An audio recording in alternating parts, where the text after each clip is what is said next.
Olá pessoal, tudo jóia? Cá estamos nós novamente para mais um encontro e hoje nós vamos falar sobre lipídios, ok? Que na verdade daquelas 4 macromoléculas que nós pretendemos estudar, os lipídios são a terceira delas, né? Nós já falamos sobre proteínas, sobre carboidratos e agora nós vamos nos dedicar aos lipídios. Os lipídios que formam uma classe muito diversificada em termos de estrutura e, por consequência, eles apresentam também funções muito distintas, porém muito importantes para o estudo da bioquímica, para o estudo da biologia, para o estudo da célula, né? E dos organismos vivos. Como eu acabei de dizer, esses compostos orgânicos com estruturas muito distintas, eles têm como ponto comum o fato de serem pouco solúveis ou praticamente insolúveis em meio aquoso, ok? Para que a gente consiga dissolver lipídios, são necessários solventes orgânicos, como clorofórmio, o éter, ou até mesmo o etanol. Isso dada a hidrofobicidade desses compostos. Os lipídios, vias de regra, são compostos são compostos apolares. E quando nós pensamos em lipídios ou em gorduras, algumas funções nos vêm à cabeça. Por exemplo, o papel estrutural que esses indivíduos desempenham, não é? Todo mundo já deve ter ouvido que as membranas, elas são lipoproteicas, as membranas das células, elas apresentam na sua composição lipídios de membrana.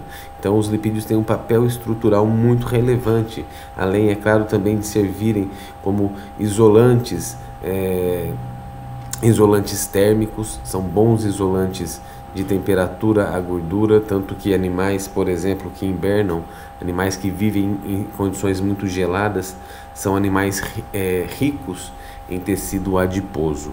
Então, essas são duas funções relevantes para os lipídios.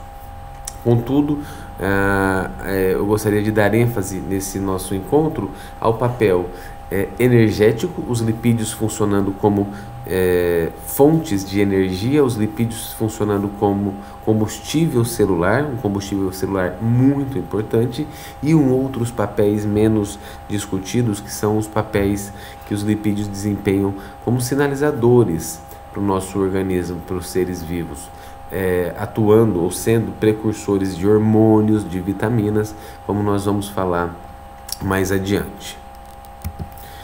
Uma maneira de classificar esses caras, nós podemos classificá-los assim, levando em conta a sua estrutura. Então nós podemos classificá-los primeiro como ácidos graxos, que é o que nós vamos estudar em seguida, e depois nós podemos classificá-los em lipídios, chamados lipídios complexos, que são os lipídios relacionados, por exemplo, aos fosfolipídios de membrana, aos lipídios de armazenamento, como os triacilgliceróis, e depois lipídios simples, como terpenos, esteroides e os eicosanoides. Mas como eu acabei de dizer para vocês, a primeira classe que nós vamos estudar de lipídios são os famosos ácidos graxos.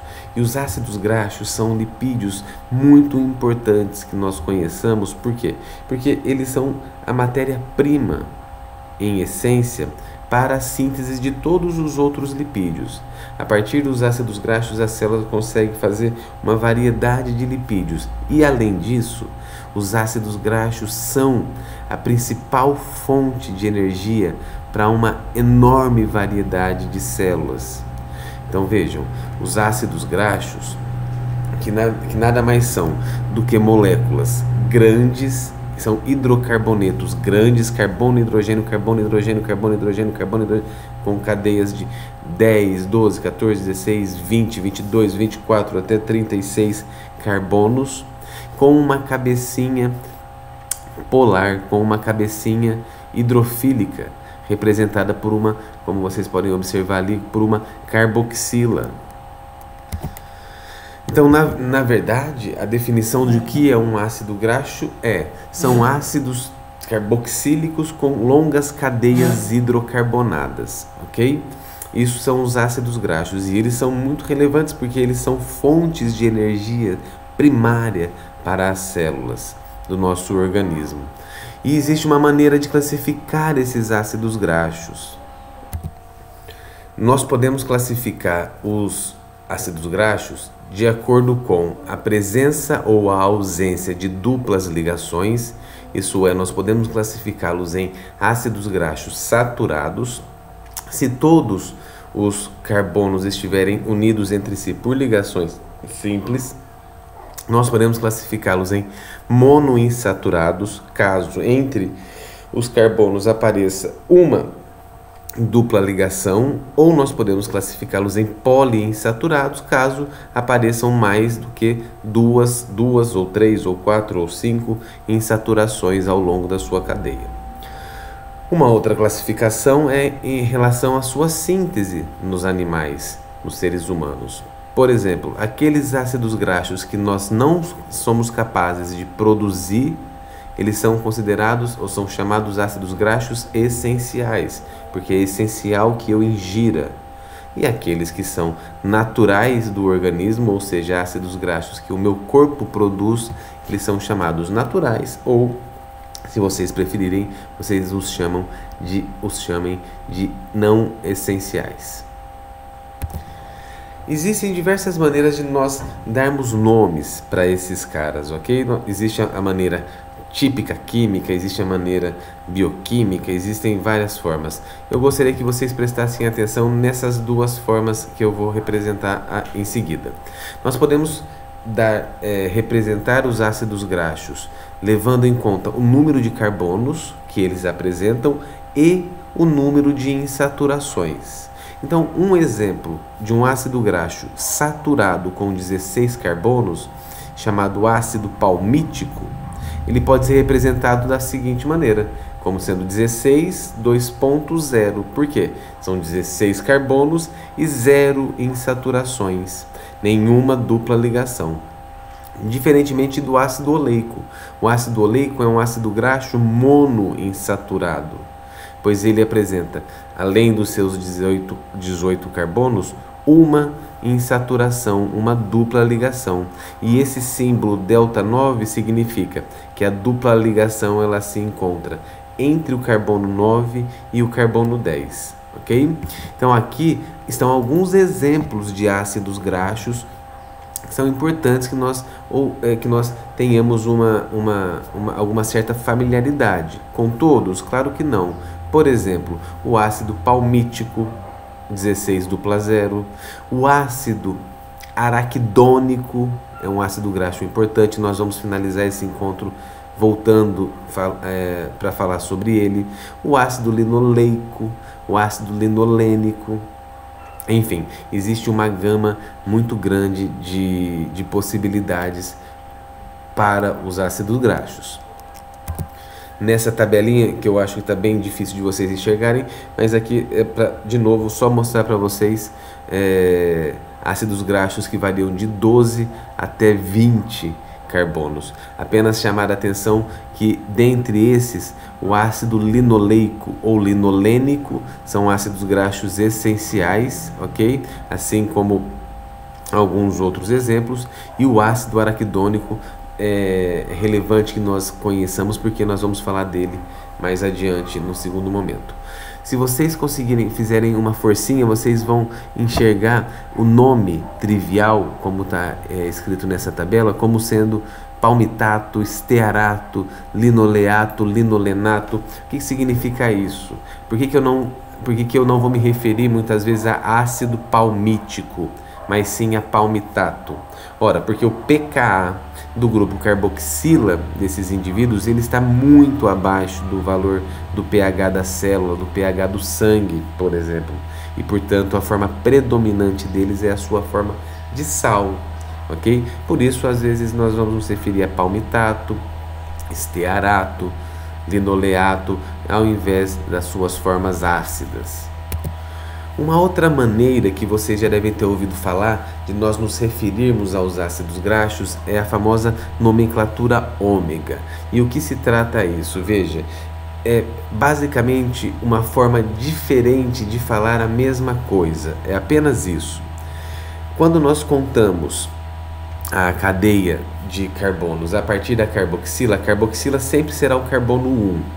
E em seguida, depois do carbono 1, virá um carbono alfa, o carbono beta, enfim. Independente do número de carbonos, o último carbono sempre é considerado o carbono ômega. E se nós contarmos de trás para frente, portanto, a partir do carbono ômega, até o local em que aparece, até o carbono em que aparece uma primeira insaturação, nós vamos nos referir a esse ácido graxo como sendo ômega esse número. Então vejam o exemplo do ácido linoleico. O ácido linoleico é um ácido graxo poliinsaturado. Apresenta duas insaturações. A primeira insaturação, que está representada ali no carbono 13, se nós contarmos de trás para frente, vamos ver qual vai ser essa contagem. Então, o último carbono é o ômega, então eu tenho 1, 2, 3, 4, 5, 6.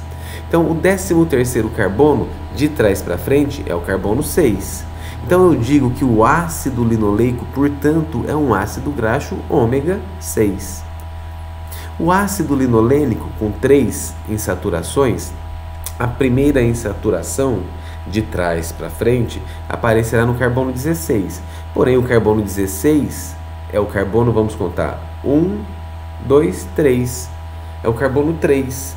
Então, eu falo que o ácido linolênico é um ácido graxo do tipo ômega 3. E veja, pessoal, na verdade, ômega 3, ômega 6, ômega 4 são formas diferentes de dizer a mesma coisa.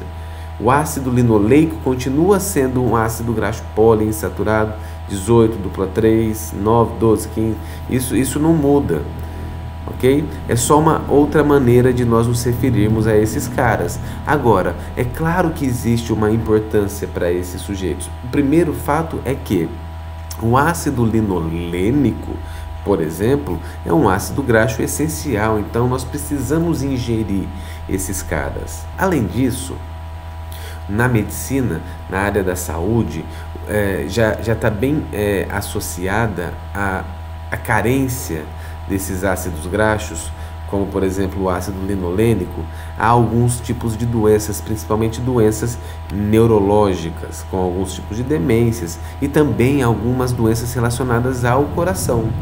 Então, por quê? Porque a partir do ácido linolênico, o nosso organismo é capaz de fazer 2 ácidos graxos, DHA e EPA. Esses ácidos graxos são fundamentais para a saúde do nosso organismo. Por isso, a necessidade de se ingerir ácidos graxos poliinsaturados do tipo ômega 3, porque eles são precursores desses lipídios, desses ácidos graxos que nos mantêm saudáveis. Ora, e onde é que eu posso encontrar esses caras? Veja, existem fontes diversas dos ácidos graxos. Via de regra, os ácidos graxos saturados, eles são encontrados de forma abundante em alimentos de origem animal, como carnes, como leite e derivados, ok? O óleo de coco é uma exceção à regra, rico em ácido graxo saturado. Os ácidos graxos monoinsaturados e poliinsaturados geralmente são abundantes em alimentos de origem vegetal, em óleos de origens vegetais ou peixes de regiões geladas. Peixes de regiões geladas, isso tem uma razão de ser. E essa razão de ser, o fato de peixes de regiões geladas, se deve a uma propriedade química, físico-química dos ácidos graxos, que eu vou apenas falar rapidinho para vocês. Quanto maior for a cadeia de ácidos graxos, quanto maior for a cadeia de carbonos, maior é o ponto de fusão dessa molécula. Ou seja, quanto mais carbonos uma cadeia, um ácido graxo apresentar, mais temperatura, mais calor é necessário para que ele passe da sua forma sólida para a sua forma oleosa. Além disso, além do tamanho da cadeia, o número de insaturações também influencia no ponto de fusão.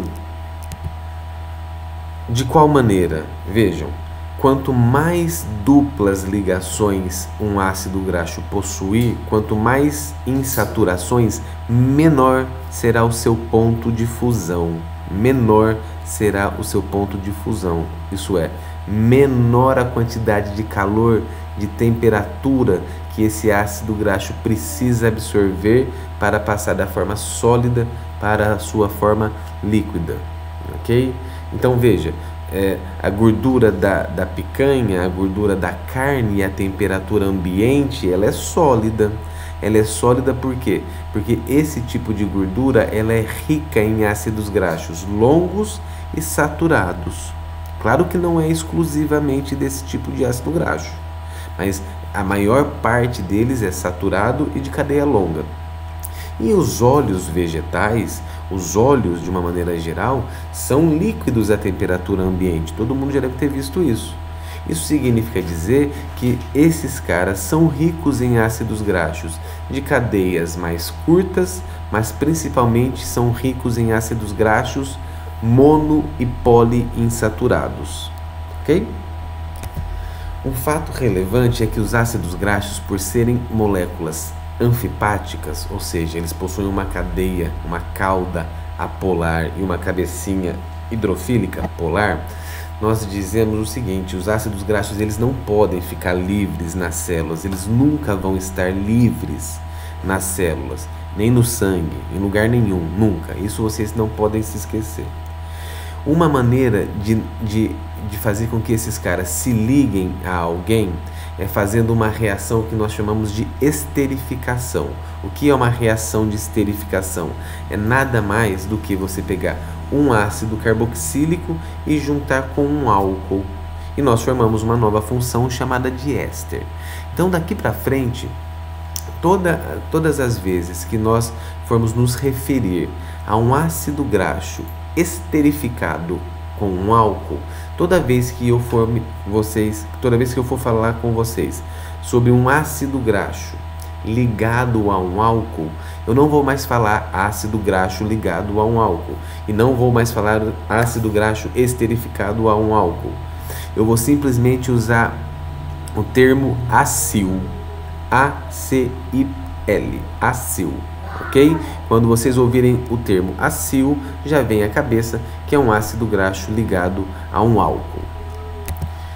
E aqui surge uma outra classe de lipídios, muito importantes, uma outra classe de lipídio muito importante, que é o triacilglicerol, que é um lipídio de armazenamento tanto animal quanto vegetal. Ok? É uma forma que os organismos têm de estocar ácidos graxos, em outras palavras, é uma forma que o organismo tem de estocar energia. Triacilglicerol, também chamado de triglicérides, nada mais é do que um ácido graxo, nada mais é do que um álcool chamado glicerol. E a esse álcool nós vamos esterificar, nós vamos ligar ácidos graxos. Então veja, álcool mais ácido formam um éster chamado triacilglicerol. Eu posso colocar um ácido graxo em uma daquelas hidroxilas e formar monoacilglicerol. Eu posso colocar um segundo ácido graxo e formar, portanto, diacilglicerol. E por fim, ainda cabe um terceiro ácido graxo e, portanto, eu formo dessa maneira um triacilglicerol ou um triglicérides. Esses ácidos graxos, eles podem, claro, variar, eles podem ser saturados, podem ser insaturados, todos podem ser iguais. Isso, a composição vai da sua imaginação. Ok? Fato é que esses caras são os principais responsáveis para que as células animais e vegetais armazenem ácidos graxos. Esse é o papel dos triglicérides, esse é o papel do triacilglicerol. E eles são tão importantes que existe uma célula especializada, ela não é a única, mas ela é especializada em estocar esse tipo de lipídio, em estocar o triacilglicerol. que são os famosos adipócitos, que formam as células adiposas. O papel dos adipócitos é justamente estocar triacilglicerol. Hoje nós sabemos que os adipócitos têm funções diversas, inclusive funções hormonais, funções muito importantes para a saúde do organismo, mas em essência a função deles é estocar triglicérides, triacilglicerol. Pessoal, na verdade, quando nós falamos em gordura de carne, quando nós falamos nos óleos vegetais, o que nós estamos falando, de fato, são misturas complexas de triacilgliceróis, ok? Mas, de novo, os triacilgliceróis continuam aquela regrinha dos pontos de fusão. Os pontos de fusões continua valendo, ok? Então, ácidos triacilgliceróis ricos em ácidos graxos poliinsaturados, eles vão formar óleos, vão formar um azeite, enfim, eles são líquidos à temperatura ambiente. E já aqueles triacilgliceróis ricos em ácidos graxos longos e de cadeia saturada são sólidos à temperatura ambiente, como é o caso das gorduras de origem animal. Então já vimos os ácidos graxos, que têm um papel muito importante na geração de energia, são combustíveis celulares e são estocados na forma de triacilglicerol. Agora nós vamos ver uma outra classe de lipídios, que são os lipídios de membrana. E eu vou passar mais rapidinho com esses caras, porque vocês já puderam ou poderão estudar com mais afinco em disciplinas de biocelular. Mas 3 exemplos de lipídios de membrana são os glicerofosfolipídios, os esfingolipídios e os esteróis, ok? Os glicerofosfolipídios, ou simplesmente fosfolipídios, eles são os principais componentes das membranas celulares. E veja, o nome já está dizendo, glicerofosfolipídio. Vamos tentar entender o que isso significa. Glícero porque o álcool é o glicerol e fósforo porque existe um grupamento fosfato. Essa é a estrutura geral de um fosfolipídio de membrana. 2 ácidos graxos, que podem ser saturados, podem ser insaturados.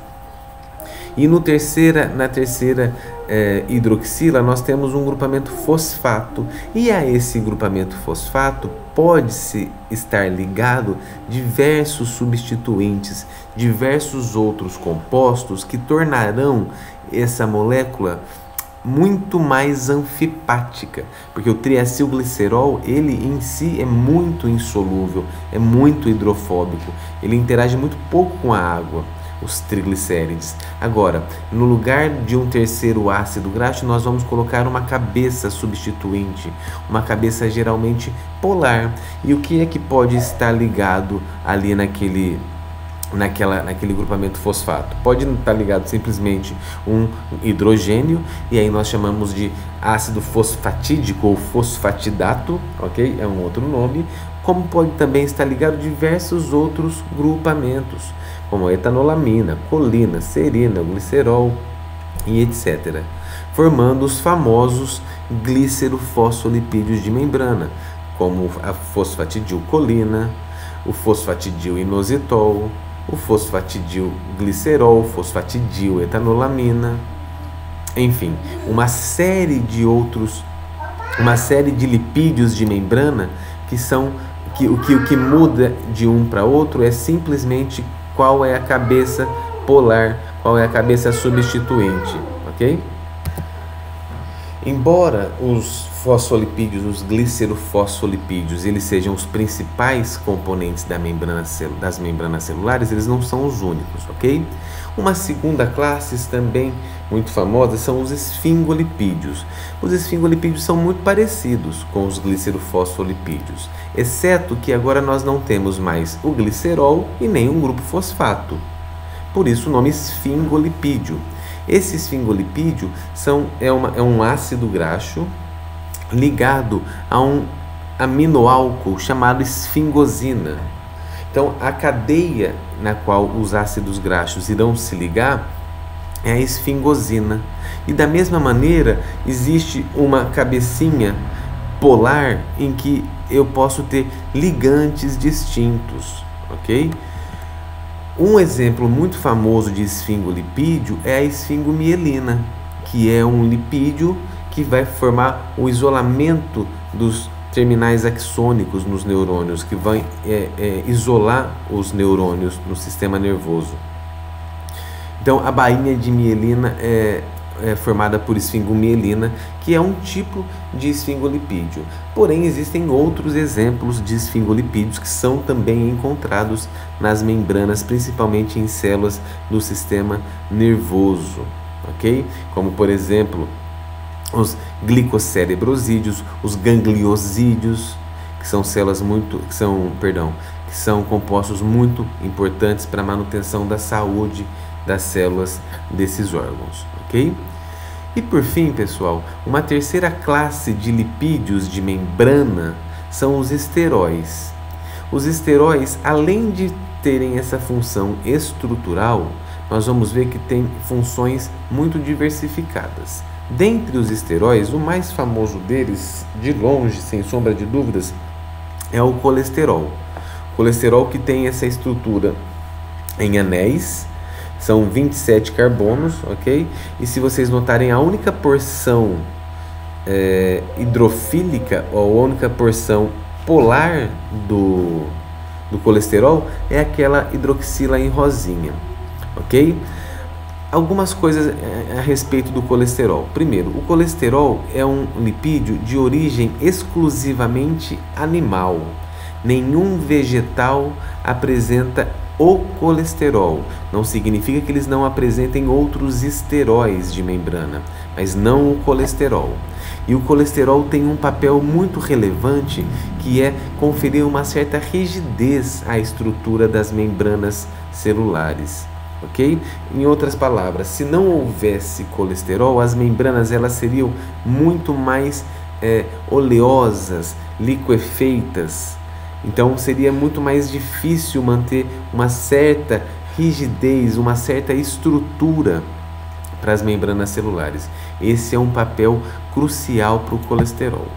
Porém, além disso, o colesterol ele é um precursor relevante de outros compostos, como por exemplo dos sais biliares.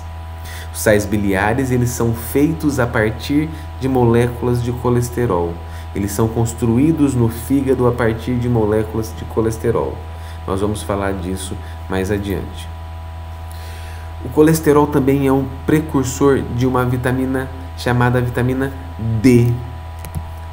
Vitamina D, que também é conhecida como calcitriol, ok? Esse é um outro nome para essa vitamina que é fundamental para o metabolismo do cálcio e do fosfato.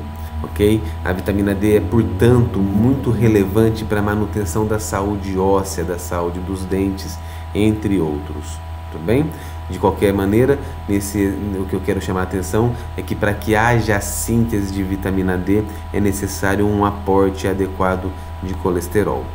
Como se não bastasse, o colesterol também é precursor de diversos hormônios muito importantes. Hormônios como aqueles responsáveis pelas características sexuais secundárias, testosterona, estrógeno ou estradiol, a própria progesterona, cortisol, prednisona ou prednisolona, que são hormônios relacionados a processos inflamatórios, são hormônios muito relevantes para diversas funções do nosso organismo. São hormônios chamados hormônios esteroidais, ou os hormônios esteroides, ou mais especificamente, cortisol, por exemplo, é chamado um hormônio corticoesteroide, porque é um hormônio esteroide produzido no córtex da adrenal, são os famosos corticoides. A aldosterona, que tem um papel relevantíssimo na manutenção da volemia, da quantidade de água no nosso organismo e da concentração de sais de eletrólitos como sódio e potássio. Então vejam, são hormônios muito importantes, todos eles derivados do colesterol. Então daqui para frente ninguém mais pode imaginar que o colesterol ele é um inimigo da nossa saúde. Isso precisa ficar muito claro. O colesterol tem papéis que são vitais. Agora, o excesso de colesterol, esse sim é algo que nós devemos nos atentar. Mas nós vamos falar dos famosos, né? Colesterol bom e colesterol ruim num segundo vídeo, quando nós formos falar sobre digestão e absorção de lipídios. Tudo bem? Uma outra classe de lipídios também relevante são os famosos terpenos, terpenoides ou isoprenoides. Os isoprenos são unidades de 5 carbonos, como vocês podem observar ali no quadradinho à direita em cima. O isopreno é aquilo ali, e quando as células elas são capazes de juntar várias dessas subunidades, elas formam estruturas maiores, como por exemplo as estruturas que nós vamos dar os nomes de vitamina A, vitamina K e vitamina E. Importantes vitaminas derivadas de lipídios. São vitaminas que nós vamos dizer serem lipossolúveis, ou seja, são vitaminas que para que eu consiga dissolvê-las ou armazená-las, elas têm que estar associadas a gorduras, porque elas em essência são lipídios. Então, diferentemente da vitamina C, das vitaminas do complexo B, que são facilmente dissolvidas em água ou que interagem muito bem com a água e portanto nós dizemos que são vitaminas hidrossolúveis, as vitaminas D, E, K e A são vitaminas lipossolúveis, ok? E com funções muito importantes. A vitamina A é fundamental para os processos da visão, para a manutenção da integridade dos epitélios. A vitamina K está diretamente associada ao processo de coagulação, à formação de intermediários que possibilitem a formação de coágulos, a vitamina K. A vitamina E é um importante antioxidante muito relevante na bioquímica e envolvida com diversos processos fisiológicos, ok? São derivados de lipídios, são compostos lipídicos. E uma última classe de lipídios, pessoal, muito importante, são os eicosanoides. Os eicosanoides apresentam funções das mais diversificadas possíveis. Por exemplo, esses caras eles estão relacionados aos processos de inflamação, aos processos de dor, esses caras de algesia. Esses caras são responsáveis muitas vezes pelo desenvolvimento de febre, pela regulação da pressão arterial, do controle da pressão arterial, estão responsáveis pelo controle de contrações de útero, enfim. Esses compostos, os eicosanoides, nós podemos classificá-los em 3 classes, de uma maneira muito ampla: prostaglandinas, tromboxanos e leucotrienos. Contudo, se vocês notarem, reparem que em comum eles têm o seu precursor, e o seu precursor é um ácido graxo que eu pedi que vocês não se esquecessem, que é um ácido graxo poliinsaturado chamado ácido araquidônico.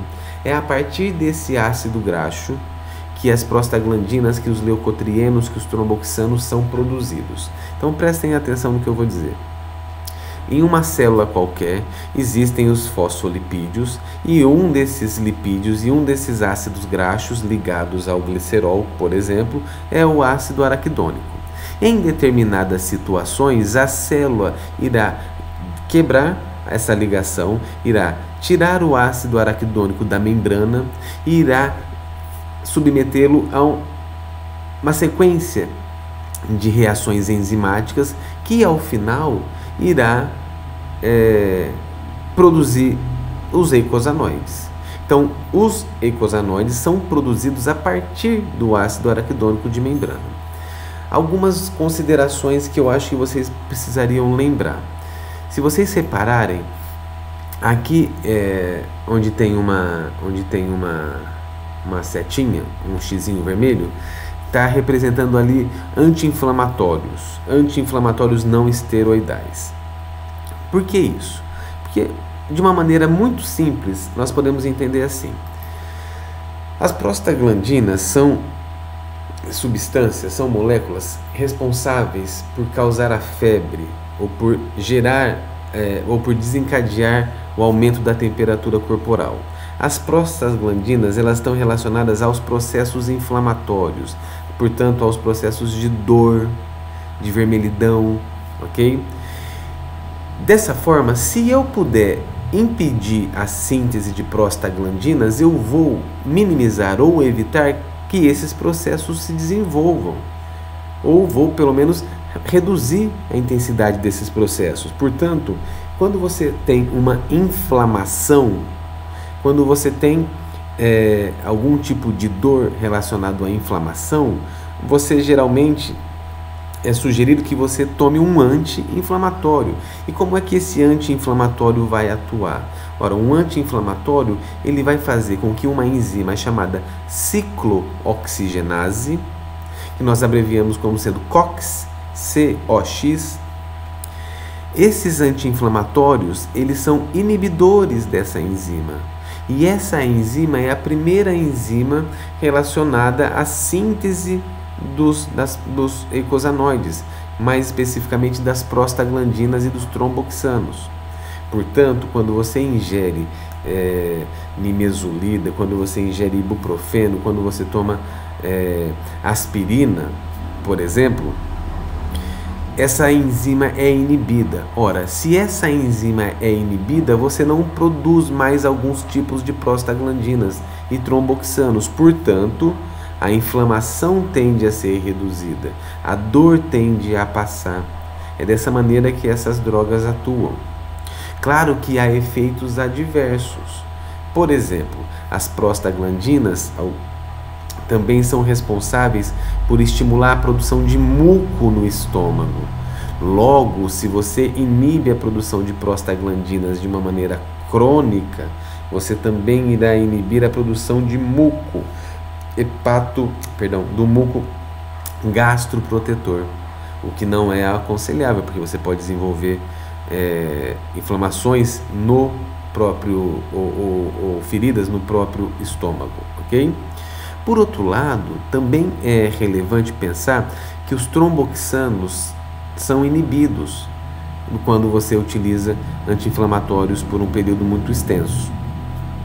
E os tromboxanos, como o próprio nome diz, são substâncias, são moléculas, são compostos, são eicosanoides relacionados à coagulação do sangue. Então veja, se você precisa que haja coagulação, você quer que existam os tromboxanos. Por outro lado, se você quer evitar a formação de coágulos, você não quer que existam tromboxanos. Então, não é incomum pessoas que já tiveram eventos cardiovasculares, alguns tipos de infartos ou alguns tipos de tromboembolismos, que os médicos receitem para essas pessoas o consumo crônico de aspirina. Por exemplo, as pessoas falam que afina o sangue, não sei se vocês já ouviram falar. O que a aspirina está fazendo? Ela está inibindo a síntese de tromboxanos e, portanto, a chance de um coágulo indesejado ser formado é muito menor. Por outro lado, se você tem alguma condição ou se você será exposto a alguma situação em que você corre o risco de ter uma hemorragia, você quer que esses tromboxanos sejam produzidos. Portanto, indivíduos que irão ser submetidos a cirurgias, normalmente eles são aconselhados a parar o tratamento com esses tipos de medicamentos. Porque a hora que você vai ser submetido a uma cirurgia, para facilitar a vida de todo mundo, você não quer que tenha sangramentos excessivos, ok? Então você não quer que você não tenha tromboxano. Então você é sugerido parar de tomar alguns dias antes. E da mesma maneira, às vezes quando passam comerciais de remédios na televisão, eles aparecem aquela frase no final, né? Este medicamento é contraindicado em casos de suspeita de dengue. Porque em alguns casos essa dengue pode ser do tipo hemorrágica. Ora, se a dengue é hemorrágica, o que você quer é que você tenha maneiras de diminuir esse vazamento de sangue, essa hemorragia. E um desses caras são os tromboxanos. Alguns desses caras envolvidos na coagulação são os tromboxanos. Portanto, você não deveria consumir esse tipo de medicamento se você tiver suspeita, por exemplo, de dengue. Bom, pessoal, é isso que eu tinha para falar sobre lipídios. Também são muitas informações, portanto, voltem o vídeo ou assistam com calma, fazendo os pauses, fazendo as suas anotações para vocês poderem consultar depois. Percebam que os lipídios têm estruturas diversas e, consequentemente, funções diversas, porém, são funções essenciais para a manutenção da vida, ok? Num próximo vídeo, nós vamos falar sobre digestão e absorção desses caras e, portanto, eu sugiro que vocês, quando tiverem um tempinho, deem uma olhadinha, ok? Muito obrigado pelo tempo despendido. Eu os encontro novamente em qualquer horário desses. Até logo mais.